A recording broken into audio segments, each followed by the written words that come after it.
Selamat pagi teman-teman yang terkasih dalam Kristus. Selamat pagi Romo Alip Suwito.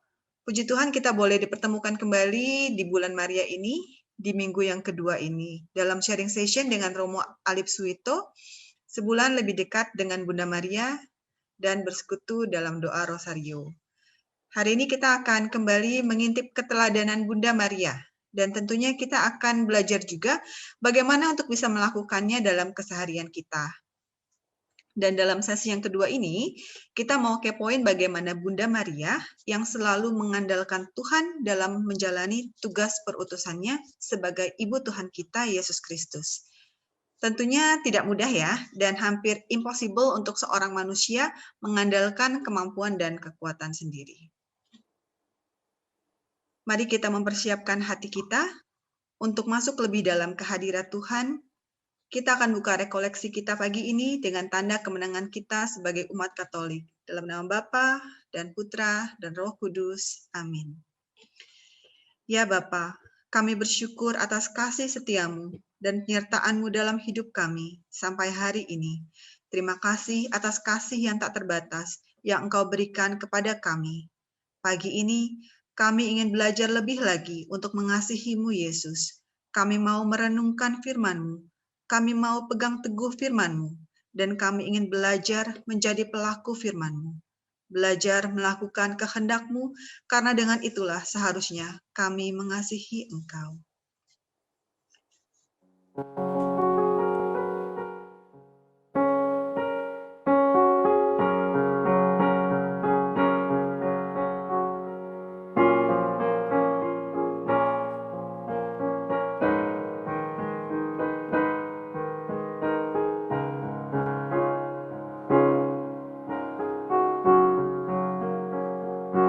Aku mengasihi Engkau, Yesus. Aku mengasihi Engkau, Yesus, dengan segenap hatiku. Aku mengasihi Engkau, Yesus, dengan segenap jiwaku. Ku renungkan firman-Mu siang dan malam. Ku pegang perintah-Mu dan ku lakukan. Engkau tahu ya Tuhan, tujuan hidupku hanyalah untuk menyenangkan hati-Mu. Ku renungkan firman-Mu siang dan malam. Ku pegang perintah-Mu dan ku lakukan. Engkau tahu ya Tuhan, tujuan hidupku hanyalah untuk menyenangkan hati-Mu. Hanyalah untuk menyenangkan hati-Mu.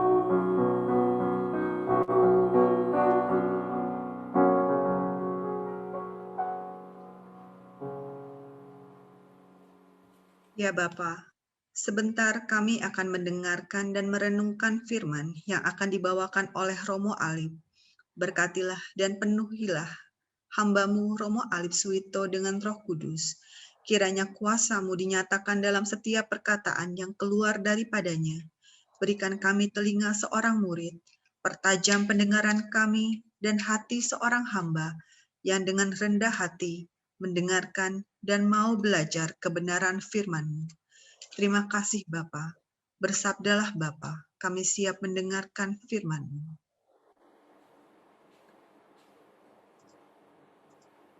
Bacaan Injil diambil dari Lukas 8 ayat 19 sampai 21.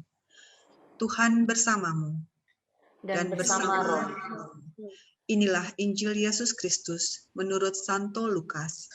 Dimuliakanlah Tuhan. Yesus dan sanak saudaranya. Ibu dan saudara-saudara Yesus datang kepadanya, tetapi mereka tidak dapat mencapai dia karena orang banyak. Orang memberitahukan kepadanya, "Ibumu dan saudara-saudaramu ada di luar dan ingin bertemu dengan engkau." Tetapi ia menjawab mereka, "Ibuku dan saudara-saudaraku ialah mereka yang mendengarkan firman Allah dan melakukannya." Demikianlah Injil Tuhan. Terpujilah Kristus. Silakan Romo Ali. Aku stop share. Ya. Baik, Ibu Bapak semuanya yang terkasih dalam Tuhan, selamat pagi dan berkah dalam. Shalom semuanya. Pagi Romo. Ya, baik. Kita akan bersama-sama merenungkan sabda yang tadi kita dengar dari Injil Lukas yang berbicara tentang Yesus yang dalam hal ini mengajak kita untuk melihat bagaimana Yesus itu hadir dan memberi diri, dalam arti bahwa Bunda Maria bersama saudara-saudaranya datang, harapannya bisa ketemu, bisa ngobrol, temu kangen, minal aidin wal faidin, lebaran bersama-sama. Tetapi faktanya mereka tidak bisa ketemu dengan Yesus secara langsung. Bahkan kalau kita melihat nuansa Injil hari ini memberi gambaran bahwa seolah-olah Yesus itu cuek sama ibunya, cuek sama Bunda Maria. Bahkan kalau kita rasa-rasakan sebagai hati seorang ibu mendengar anaknya yang mengatakan, "Ibu dan saudaramu ada di luar dan ingin bertemu dengan engkau." Yesus menjawab, "Ibuku dan saudara-saudaraku adalah mereka yang mendengarkan sabda Allah dan melaksanakannya." Sebuah jawaban yang di luar dugaan Bunda Maria, tetapi sekali lagi, seperti yang bulan Jumat lalu saya sampaikan, tampaknya Bunda Maria ini punya hati yang seluas samudra. Bukan hanya seluas telaga, tetapi seluas samudra yang kendati harus menerima tanggapan Yesus, toh akhirnya dia bisa melihat semua dari kacamata yang berbeda.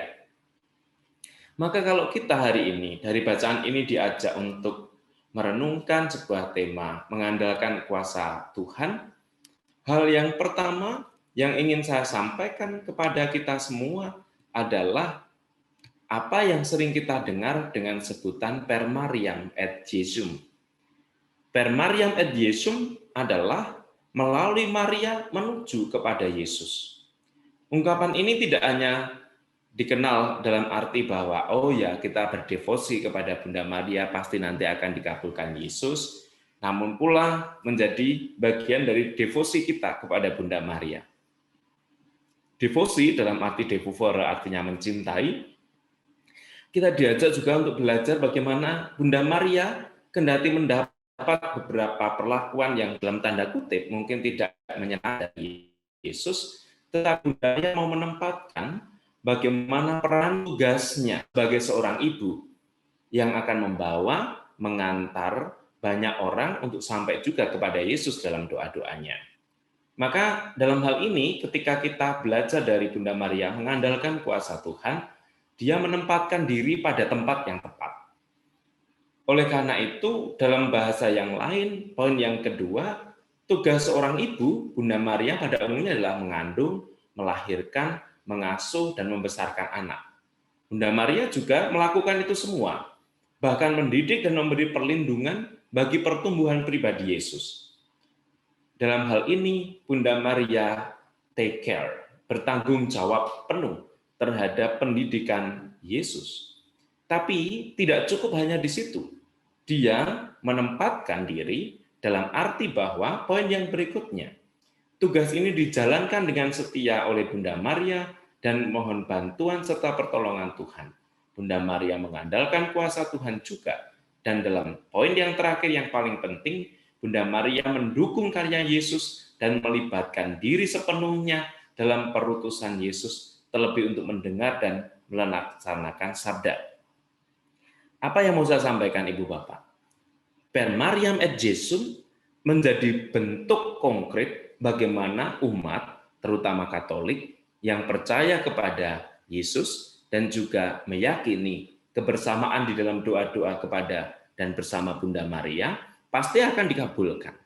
Artinya, bahwa Bunda Maria menempatkan diri sebagai pribadi yang juga mendengarkan apa yang disabdakan Yesus dan melaksanakannya. Kalau tadi Yesus mengidentikan bahwa ibu dan saudara-saudaraku adalah mereka yang mendengar dan melaksanakan sabda, Yesus memberikan itu kepada para murid dan orang-orang di sekelilingnya, dan itu juga yang ditangkap oleh Bunda Maria dan dia kerjakan. Maka Bunda Maria tidak menempatkan bahwa, oh Yesus dengan begitu tuh anak yang kurang ajar. Oh enggak. Bunda Maria mau menempatkan bahwa apa yang disabdakan oleh Yesus itu adalah sabda Allah dan dia meyakini bahwa di dalam sabda itu dia juga mengerjakannya. Maka ada sinkronisasi atau keselarasan dari apa yang disabdakan Yesus dan apa yang dikerjakan Bunda Maria. Dalam hal ini Bunda Maria tidak mengeluh. Bunda Maria tidak kemudian ngomel-ngomel. Kamu ini anaknya siapa? Kamu ini berlaku seperti ini seolah-olah aku tidak berharga. Enggak. Bunda Maria tetap melaksanakan apa yang dimaui dan dikerjakan oleh Yesus. Bahkan mendorong itu semua. Dan secara penuh melibatkan diri dalam tugas perutusan Yesus. Yakni penyelamatan umat manusia, penebusan akan dosa. Dan itu kan yang juga disampaikan oleh malaikat Gabriel pada saat ia datang kepada Bunda Maria pertama kali dan katakanlah, sebutlah, berilah nama dia Yesus, Emmanuel, Allah beserta kita. Dia akan menghapuskan dosa umat manusia dan membawa keselamatan.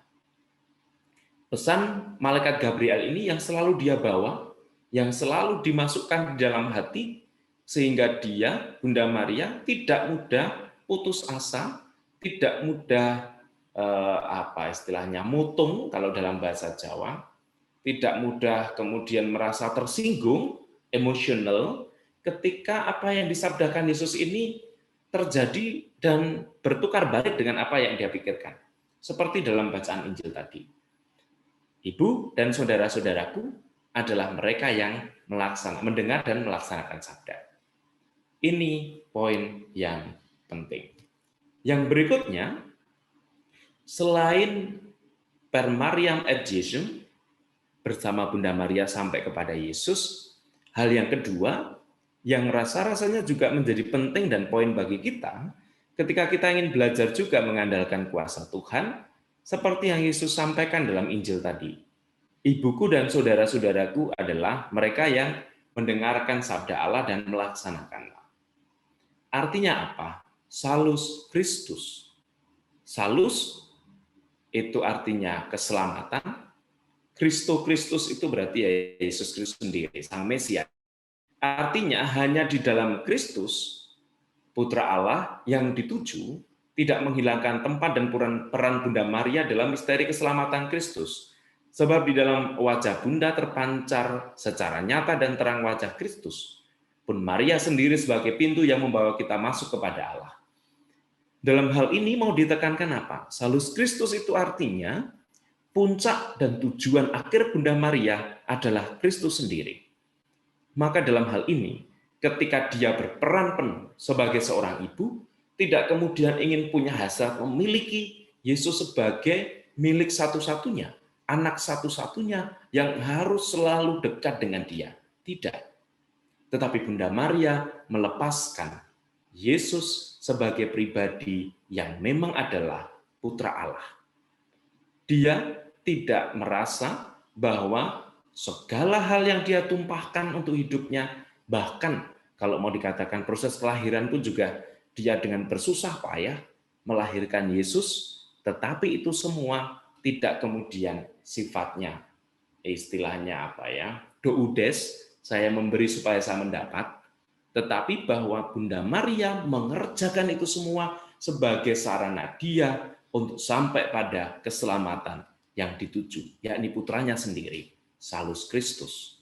Keselamatan berpuncak dan bermuara kepada Kristus, dan Bunda Maria menempatkan diri dengan tempat yang tepat. Dengan demikian, poin yang berikutnya, Bunda Maria segalanya mengacu pada Kristus dan tergantung kepada Kristus. Sehingga pada suatu ikatan, ada suatu ikatan relasional tak terputus antara Yesus dengan ibunya, antara penebus dengan bundanya. Kita tidak bisa mengelakkan bahwa pribadi Yesus tetap ada kaitannya dengan Bunda Maria pun pula sebaliknya. Tetapi dalam hal ini, Bunda Maria tidak dalam tanda kutip kemudian ingin menguasai Yesus sebagai harta miliknya. Tidak. Tetapi justru mendorong Yesus untuk mengerjakan tugas-tugas keselamatannya. Maka bagi Yesus, Bunda Maria bukan sekedar ibu, tetapi juga teman perjalanan dalam melaksanakan karya penyelamatan, visi dan misinya yang utama. Dan disinilah pengakuan Gereja Katolik akan Bunda Maria bukan hanya berperan sebagai ibu, tetapi turut ambil bagian dalam karya penyelamatan Allah. Inilah cara bagaimana Bunda Maria menempatkan diri dan mengandalkan kuasa Tuhan. Dia tidak kemudian mengekang Yesus sebagai miliknya sendiri, tetapi justru berperan aktif mendorong Yesus untuk mengerjakan tugas, visi dan misi untuk keselamatan umat manusia. Kurang lebih itu poin-poinnya, ada dua. Yang pertama, per Mariam et Jesum, bersama Bunda Maria kita sampai kepada Yesus dalam mengandalkan kuasa Tuhan. Dan yang kedua adalah Salus Kristus, keselamatan ada di dalam diri Kristus dan itu dikerjakan oleh Bunda Maria. Lalu sebagai penutup perenungan, ketika kita mengandalkan Tuhan, ada sebuah kisah begini. Orang yang mengandalkan Tuhan itu, dia selalu berusaha untuk hidup bisa berdampingan dengan orang lain, untuk hidup bersama dengan yang lain. Dan ada sebuah kisah yang menarik di hari Lebaran yang bersama dengan kenaikan Tuhan. Mungkin Bapak Ibu pernah mendengar cerita ini, maka ya kalau sudah pernah mendengar berarti mengulanginya. Ceritanya begini. Ada seorang bersahabat, temanan, satunya jadi imam, namanya Bejo, satunya jadi Pak Haji, namanya Mukidi. Nah, mereka bersahabat karib, bersahabat akrab. Setelah mereka saling mengenal, mereka tinggal di satu kota, mereka punya kerinduan untuk pulang kampung, mudik. Sekali waktu, karena harinya bersamaan, mereka pun telah memesan sebuah bis supaya bisa menikmati perjalanan. Nah, mereka sudah menentukan di satu terminal untuk ketemu dan berangkat bersama. Lalu biasa seorang haji dia selalu berdoa sebelum naik bus. Maka dia berdoa Bismillahirrahmanirrahim. Lalu temannya si pastor, karena dia itu sering ejek-ejekan, dia bilang sama Pak Haji, Pak Haji, ini bukan Bismillah, ini namanya Bismira. Ini bukan Bismillah, namanya Bismira. Oh, awas ini ya. Lalu Pak Haji Mukidi ini, oh awas temanku ini, pastor Bejo. Aku akan balas. Lalu mereka dalam perjalanan menuju ke kampung. Begitu gelap gulita, dan kemudian tiba-tiba ada petir menyambar di dekat bis yang sedang berjalan. Lalu pastor si Romo Bejo ini bilang, haleluya, gitu ya. Lalu Pak Hajinya bilang, temanku pastor, itu halilintar, bukan haleluya. Dan akhirnya mereka, wah kurang ajar ini ya, satu-satu gitu. Udahlah mereka jalan. Lalu setelah berjalan, mereka sampai di titik yang harus mereka berhenti dan pulang ke rumah. Sayang hari itu nggak ada ojek, nggak ada apa-apa yang bisa membawa mereka. Mereka harus berjalan, mereka berdua. Pak Haji Mukiti dan Pastor Bejo ini berjalan bersama. Kemudian sampailah di sebuah jembatan, tapi sayang jembatannya hanyut dan mereka harus melewati sungai itu. Karena si Pastor Bejo ini ukuran tubuhnya lebih pendek daripada Pak Haji Mukidi, maka dia pun berinisiatif. Pastor mau, temanku mau aku panggul, karena ini agak dalam. Lalu dengan senang hati si pastor bilang, oh ya baiklah, saya senang karena kamu lebih tinggi, lebih keker untuk membawa saya di atas pundak saya. Lalu naiklah.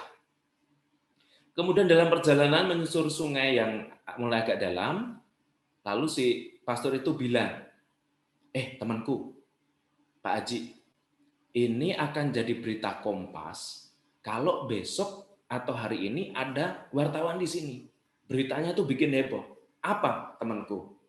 Lalu si pastor itu bilang, ada seorang pastor naik haji. Jadi naik di punggungnya Pak Haji itu ada seorang pastor naik haji. Nah, sudah agak dalam, lalu temannya ini juga nggak kurang akal, si Pak Mukidi ini, Pak Haji Mukidi. Temanku, Romo Bejo, Pastor Bejo, jangan salah.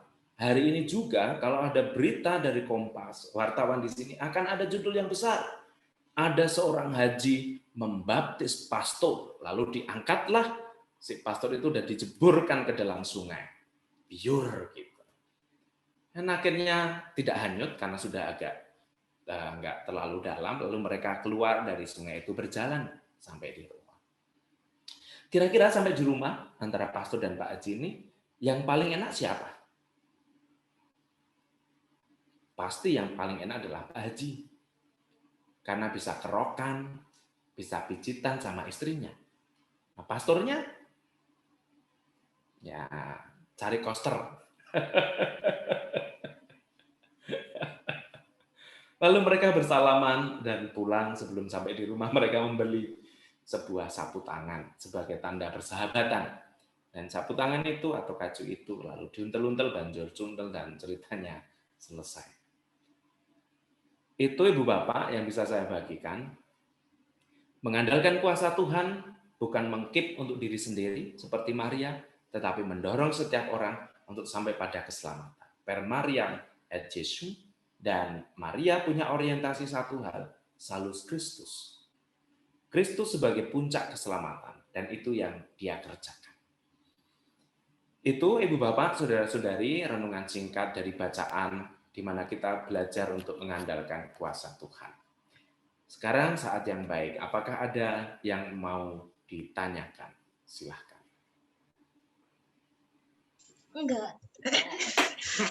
Bahkan yang mau bertanya. Oke. Belum selesai. Ini simpel aja mau. Di abad ke-20 ini ya, mulai dari Siapa ini? saya mau. Oh ya, oke. Istrinya. Abad Gimana? modern kan kayak aparisi Maria atau penampakan Maria itu kan Kurang dekat. Suaranya nggak jelas, Om Pierre. Nah, Suaranya putus-putus. ya. ya gini aja mau. Kok Oke. sekarang kan banyak gua Maria atau tempat suci Bunda Maria ya mau. Ya. Konsep gereja atas hal ini apa ya mau ya sebenarnya? Kok justru Maria yang sering lebih terkenal dengan penampakan Maria itu di beberapa tempat sampai Lourdes atau sampai segala macam itu ya mau ya. Di setelah pada abad 20-an ini. Gitu aja, Mo. Baik. Memang kalau cuman satu yang harus kita ketahui bahwa satu hari Bunda Maria itu tidak ada di tempatnya. Sebenarnya kemarin Bunda Maria itu nggak ada di tempatnya. Pada saat kenaikan Tuhan, Bunda Maria itu nggak ada di tempat di Gua Maria itu nggak ada dia. Kemana kira-kira? Nah, itu dia, Mo. Di kelas. Di Kan kelas. kenaikan Tuhan. Dia nunggu rapotnya Yesus, maka dia meninggalkan Maria gitu. Kalian serius apa? Banyak mikir nih, negara. Jadi hari kenaikan kemarin, Bunda Maria itu tidak ada di tempat. Kenapa? Karena dia di ruang kelas ngambil rapotnya Yesus pas kenaikan kemarin. Hanya 1 hari itu sih Yesus Bunda Maria nggak ada di tempatnya. Baik, itu intermezzo aja. Ya, kira-kira rapotnya Yesus baik atau jelek ya? Jelek, Mo. Hah? Baik atau Jelek jelek? katanya mau. Jelek memang. Wong dia ubah air jadi anggur, suruh pelajaran air aja kok jadi anggur. Iya kan? 5 tambah 2, 5.000. Kan nggak mungkin. Oh iya. Nah, udah pasti rapotnya itu nggak lulus dia. Nah, baik, terkait dengan kenapa Bunda Maria lebih famous gitu ya, lebih terkenal daripada Yesus putranya. Kalau kita meresapi dalam pengalaman hidup kita sebagai pribadi, kita yang dilahirkan dari seorang ibu, pasti dari sisi emosional kedekatan kita itu dengan ibu. Ada sih anak yang punya kedekatan dengan bapak itu ada. Tetapi hampir semua itu punya kedekatan secara emosional itu dengan siapa? Dengan ibunya. Maka gereja yang juga dalam tanda kutip dikatakan sebagai bunda gereja, Maria itu mau menempatkan Bunda Maria sebagai pribadi yang memiliki anak setelah Yesus. Siapa? Ya kita semua, anak-anaknya. Maka disebut juga sebagai anak-anak Allah dan Bunda Allah, itu dalam arti apa? Korelasi kita dengan Bunda Maria ini secara emosional dari pengalaman batin kita itu dekat dengan ibu.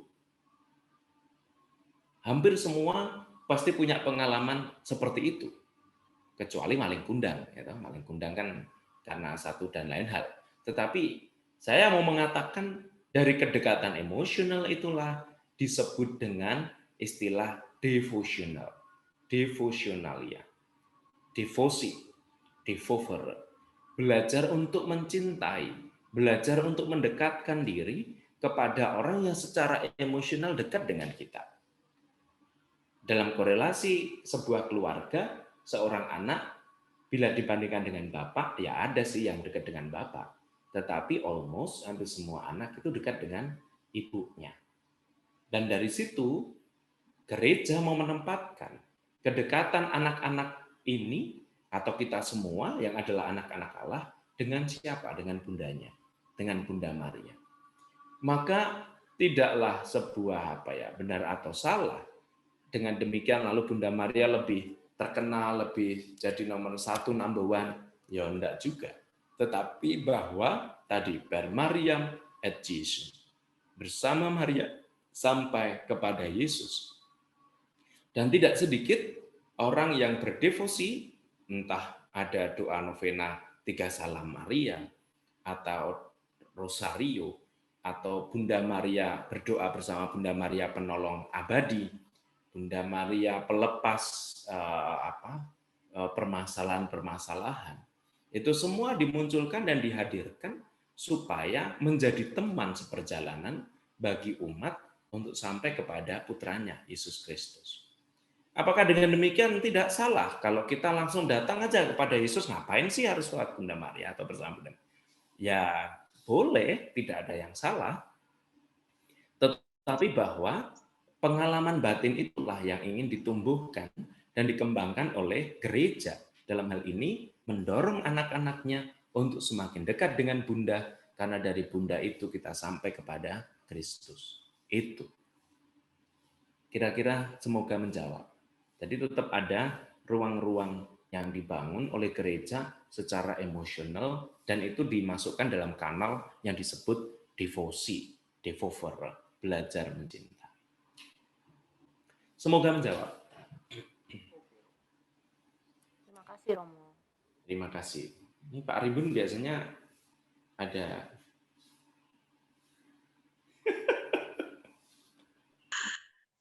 Yang lain dulu, yang lain.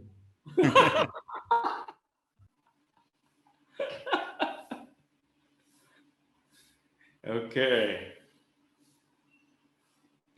Silakan yang ada mau bertanya lagi atau mau sharing tentang Ya, bagaimana mengandalkan Tuhan dalam hidup kita. Silakan.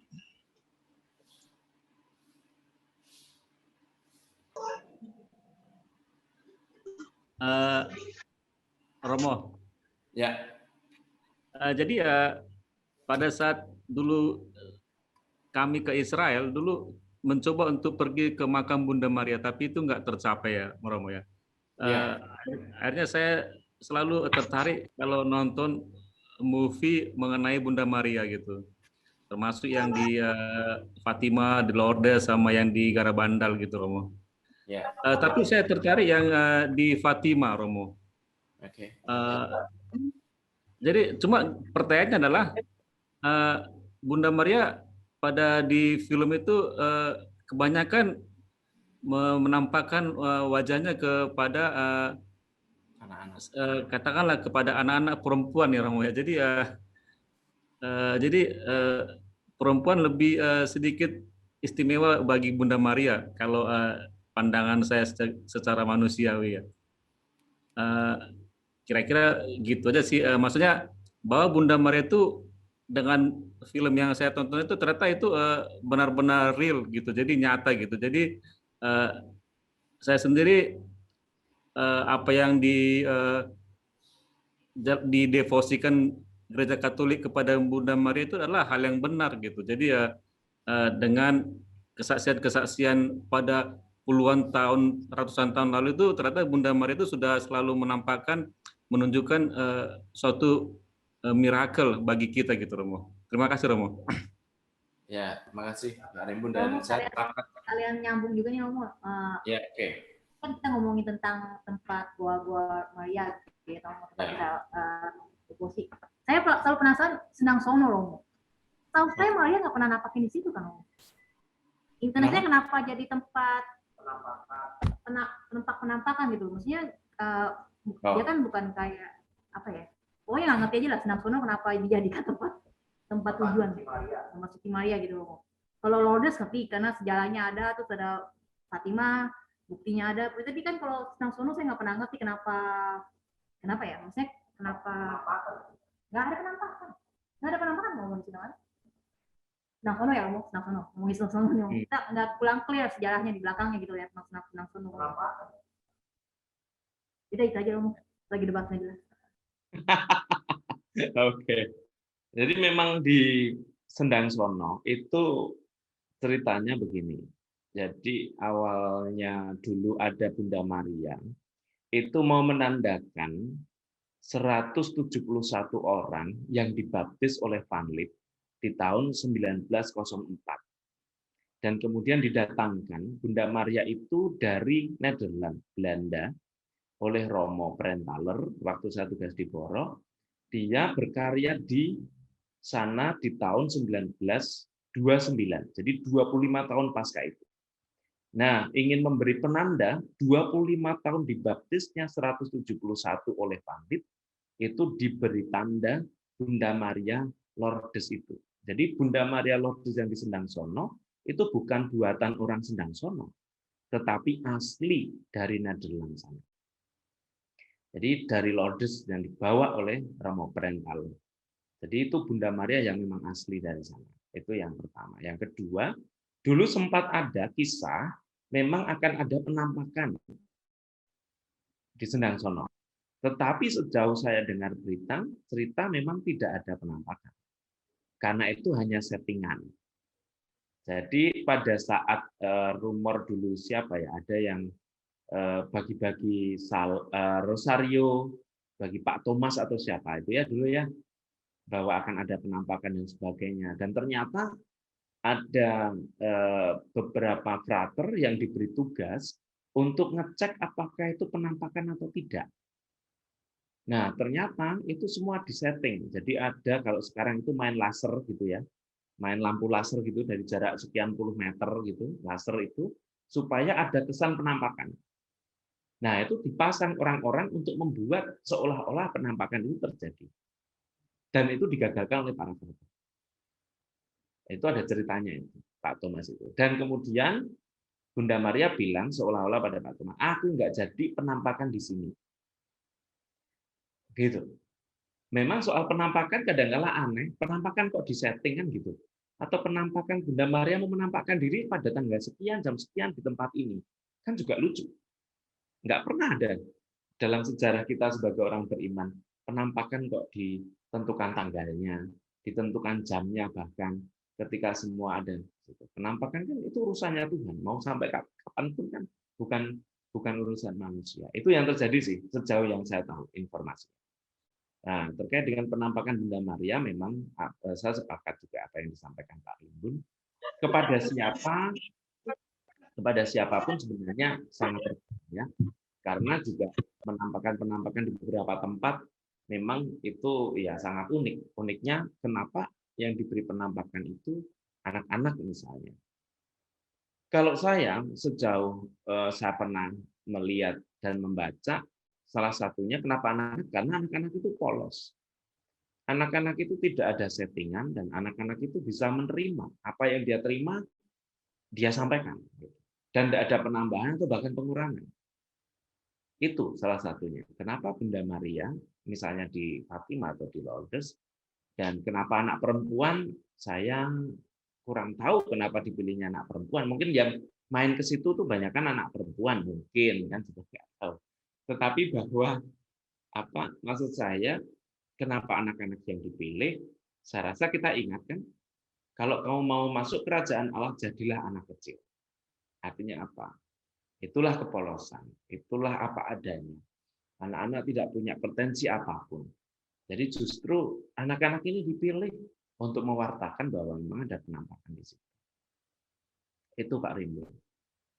Yang sejauh ya, artinya saya baca, saya lihat, saya amati dari penampakan. Kalau soal Sendang Sono sih saya tadi itu ya, kenapa famous dan kemudian legend, memang banyak yang datang dan mendapatkan miracle, mujizat gitu, dari doa-doa mereka.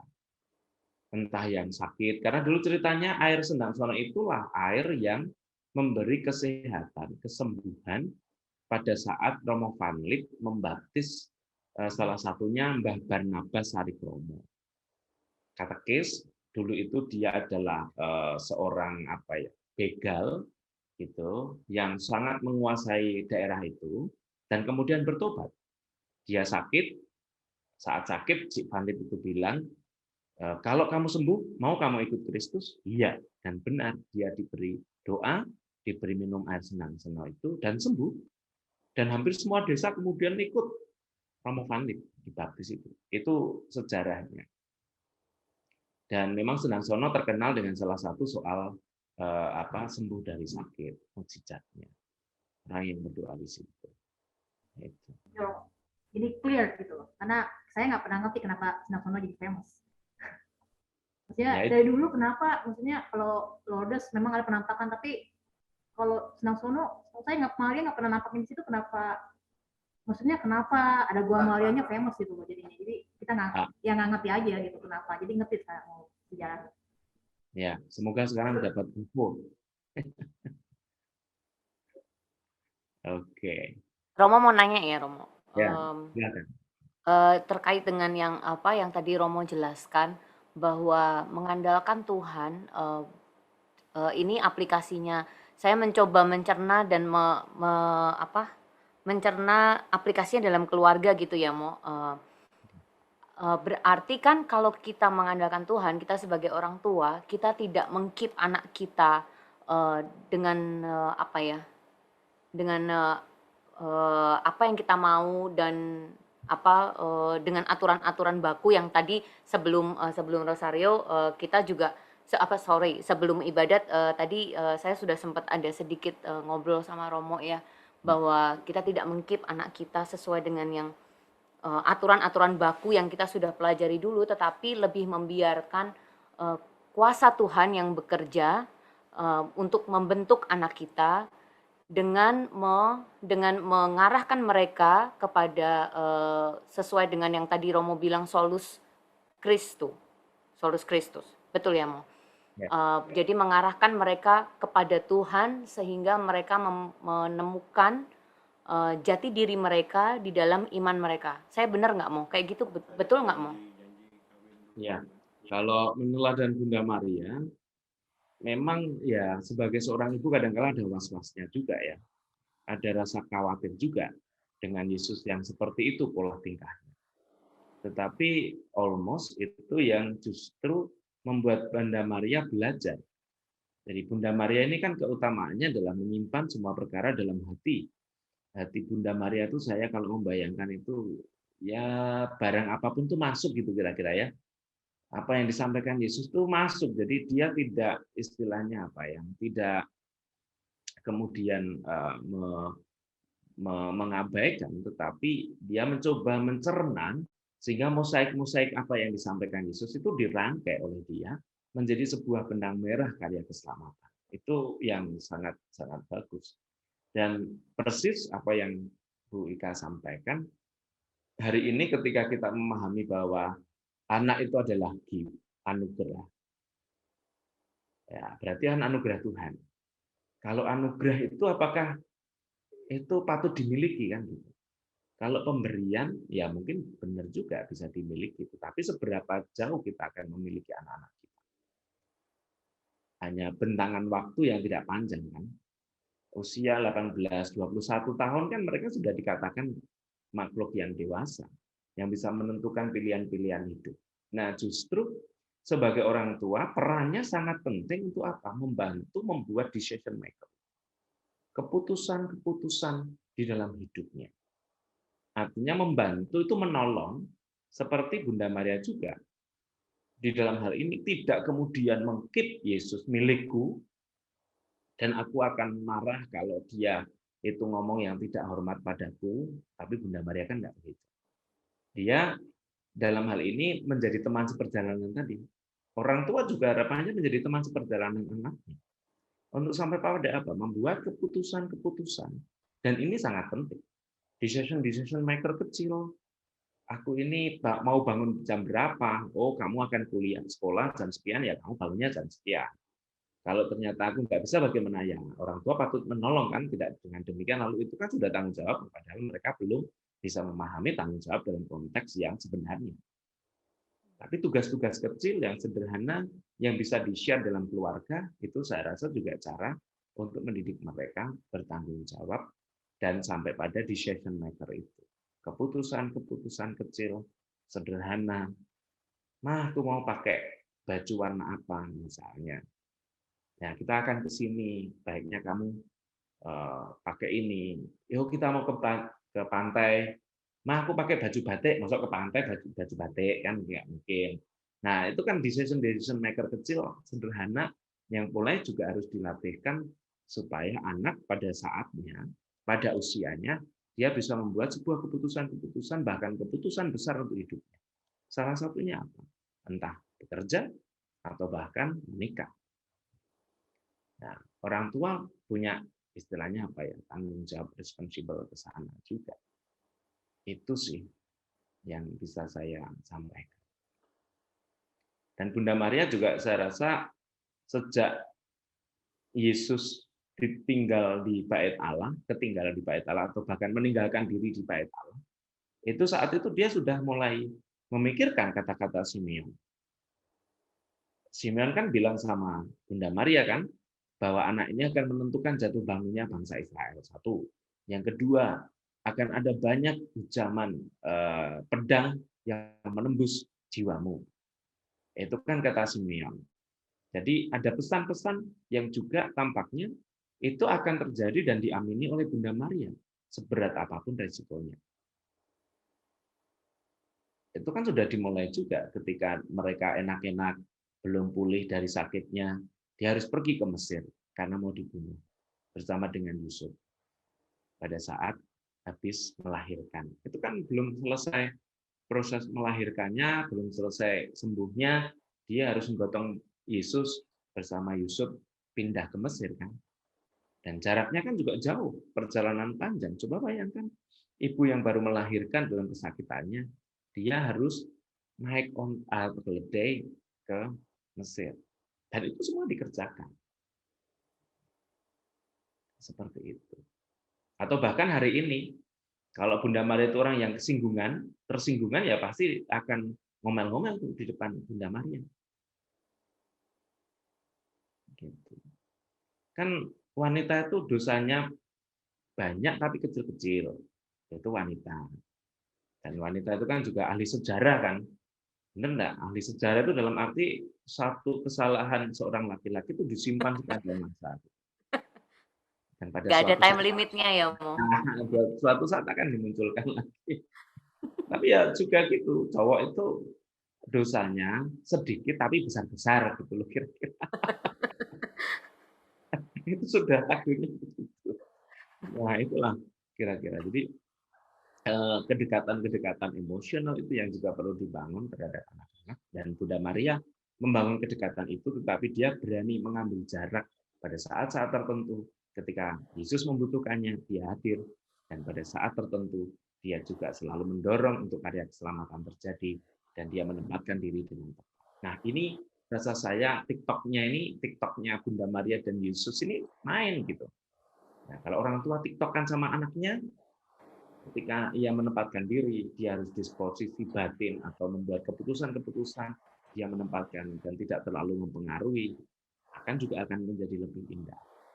Seperti sekarang kan juga banyak ke orang tua main TikTokan gitu, walaupun agak lucu-lucu dan lagu gitu. TikToknya beda mau itu. Ya, itulah kira-kira gambarannya kalau saya belajar dari Bunda Maria.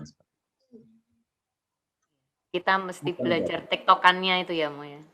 Iya, itu main cantiknya dengan anak-anak itu yang menurut saya perlu belajar. Oke, siap. Terima kasih Romo Alip untuk berkat firman-Nya dan pengajarannya hari ini. Sebentar lagi kita mau lanjut ke doa rosario. Mungkin ada pesan penutup di mengandalkan Tuhan kita pada saat ini, gimana Romo? Sebelum kita lanjut ke doa rosario. Ya, yang pertama, kita hidup itu ada 3 aspek sebagai orang beriman. Yang pertama adalah devosi, yang kedua adalah sakramen-sakramen, dan yang ketiga adalah bacaan rohani. Itu cara kita untuk membangun per Mariam et Jesum dengan menumbuhkan ketiga hal itu. Devosi kita bangun bersama Bunda Maria. Apapun keadaan kita, Bunda Maria sebagai Bunda tahu situasi anaknya. Dan itu yang harus kita amini dan kita yakini. Yang kedua, tujuan akhir kita hanya satu, salus Kristus. Keselamatan itu hanya ada dalam diri Kristus. Nah, ketika kita dalam situasi apapun seperti cerita tadi, persahabatan-persahabatan perlu kita bangun, tetapi orientasinya hanya satu, sampai pada Kristus sendiri. Dan saya yakin percaya, Ibu Bapak sebagai orang tua juga akan membawa dan mengantar anaknya untuk sampai pada tujuan akhir mereka, yakni keselamatan. Itu tugas kita bersama, dan itu hanya mungkin terjadi ketika kita belajar dari Bunda Maria yang selalu belajar untuk TikTokan antara Yesus dengan dia sebagai orang tua dan anak, tetapi juga sebagai pribadi dan Tuhan. Terima kasih. Baik, terima kasih Romo Ali. Rekan-rekan semua, mari kita tutup pengajaran kita hari ini dan sharing hari ini dengan doa terlebih dahulu sebelum kita masuk ke devosi doa rosario. Bapak, ya setelah ini ya Romo. Ya. Bapak, terima kasih atas berkat firman yang sudah boleh kami terima saat ini. Pimpin kami untuk seperti Bunda Maria yang selalu mengandalkan Engkau dan berserah kepadamu dalam situasi apapun. Engkau adalah Allah yang setia, gunung batu dan keselamatan kami, dan hanya bersama Engkau kami mampu melewati segala sesuatu yang tersulit pun dalam hidup kami.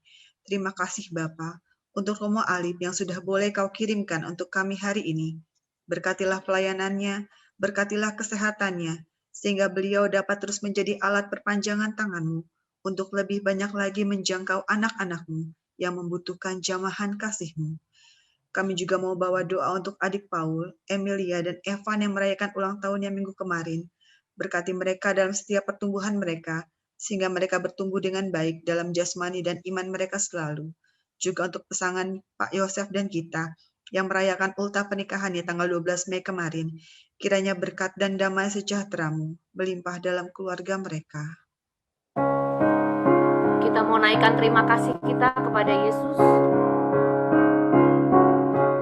Terima kasih Yesusku, buat anugerah yang Kau beri, sebab hari ini Tuhan adakan syukur bagimu. Terima kasih Yesus, terima kasih Yesusku, buat anugerah yang Kau beri, sebab hari ini Tuhan adakan syukur bagimu. Sebab hari ini Tuhan adakan syukur bagimu. Sebab hari ini Tuhan adakan syukur bagimu.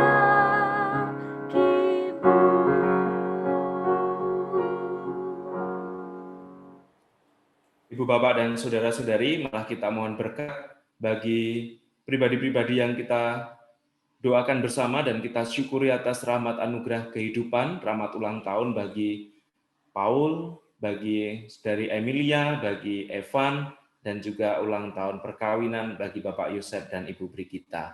Tuhan sertamu dan sertamu juga.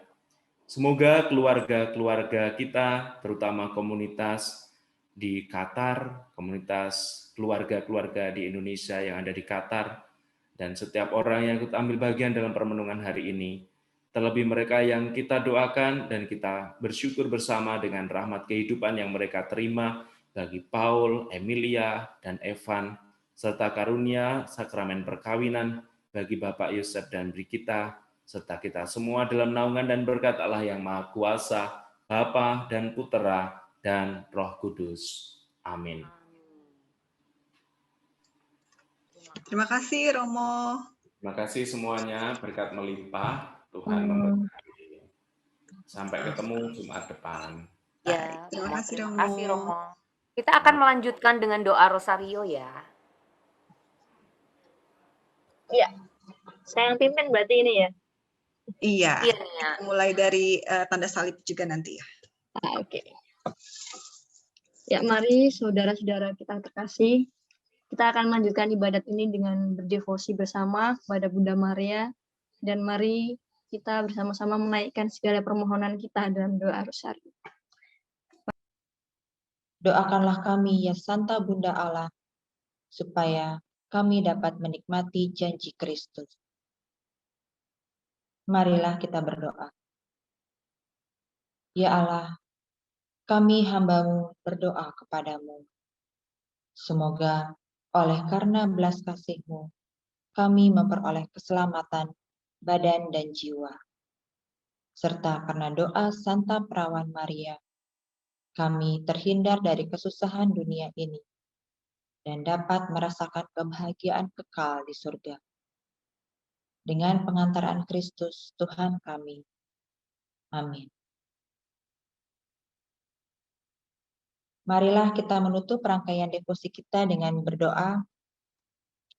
Ya Allah, Putra-Mu telah memperoleh bagi kami ganjaran kehidupan kekal melalui hidup, wafat, dan kebangkitannya. Kami mohon agar dengan merenungkan misteri Rosario Suci Santa Perawan Maria, kami dapat menghayati maknanya dan memperoleh apa yang dijanjikan. Demi Kristus Tuhan kami. Amin. Demi nama Bapa, dan Putra, dan Roh Kudus. Amin. Mari kita tutup dengan satu lagu, Ave Maria.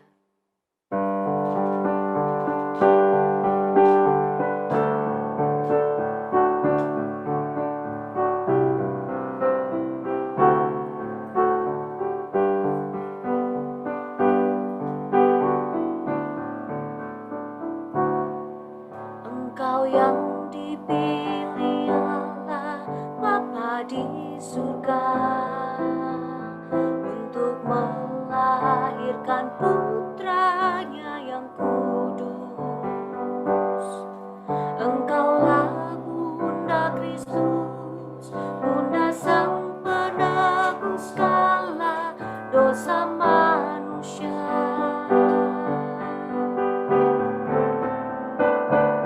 Bunda Maria perawan tiada bernoda,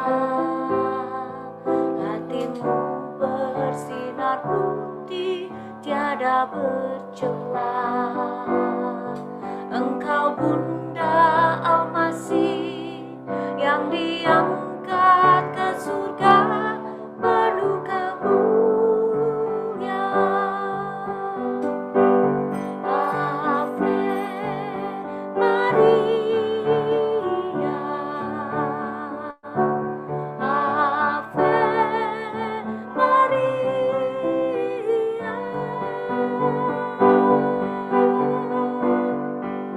Terpujilah Bunda, terpuji namamu sepanjang segala masa. Ave Maria, Ave Maria. Syukur kepadanya, Tuhan yang pengasih selama-lamanya. Ave Maria, Ave Maria, Ave Maria.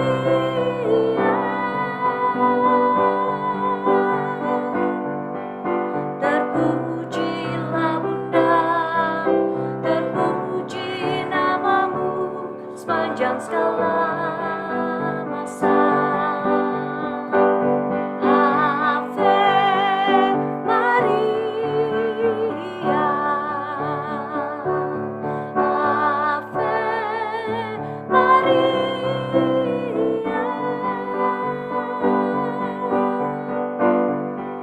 Syukur kepadanya, Tuhan yang pengasih selama-lamanya.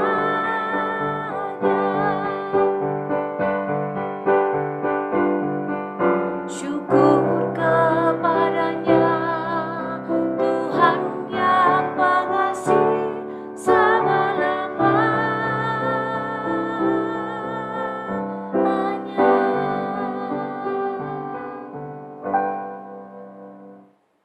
Terima kasih. Terima kasih semuanya. Terima kasih Nia, Mbak Mel, sudah pimpin Rosario. Terima kasih yang sudah bergabung hari ini. Jumat depan lagi ya. Temanya mengasihi Allah. Untuk Jumat depan bergabung lagi. Dan undang semuanya, saudara-saudara kita, buat juga bergabung di rekoleksi dan Rosario kita bersama KKI Kata. Terima kasih. Terima kasih. Happy birthday Mili, happy birthday Paul. Kita nyanyi happy birthday dulu yuk. Terus Evan mana? Happy birthday to you. Happy birthday to you.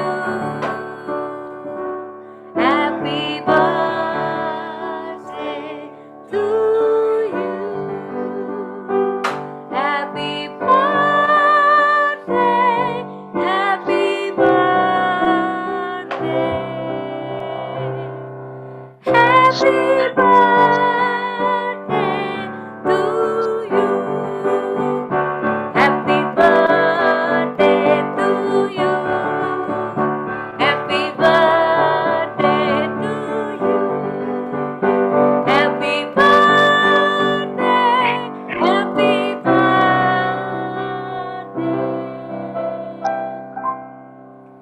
Happy birthday to you.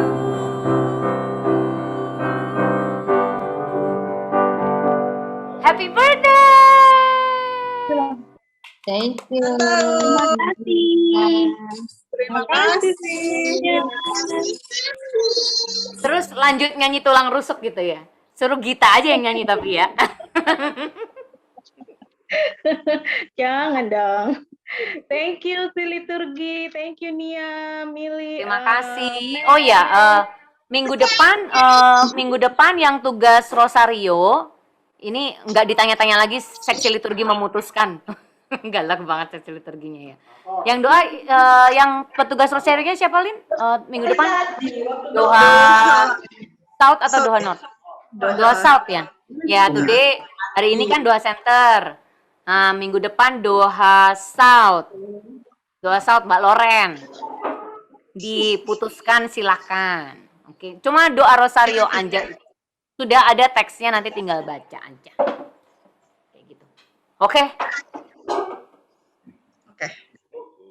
Oke, terima kasih semuanya. Terima kasih Opa Oma sudah join dari Cibubur. Terima kasih Cilidia. Kemana Cilidia? Oke. Terima kasih semua kakak. Terima kasih Doha Center hari ini. Oh iya, terima kasih. Terima kasih. Semoga bye.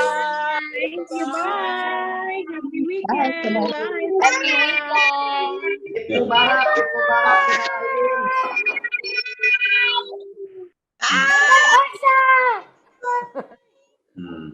Heboh. Tuh. Iya. Hey, mana Yaka? Yaka. Kita lanjut Japri, Oma. Kita lanjut Japri. Ini Yaka nih. Ditanya. Yaka. Hey. Piano, main piano. Mana piano? Pianonya Mak. Yaka. Dadah Yaka. Dadah Opa. Matiin ya. Opa matiin.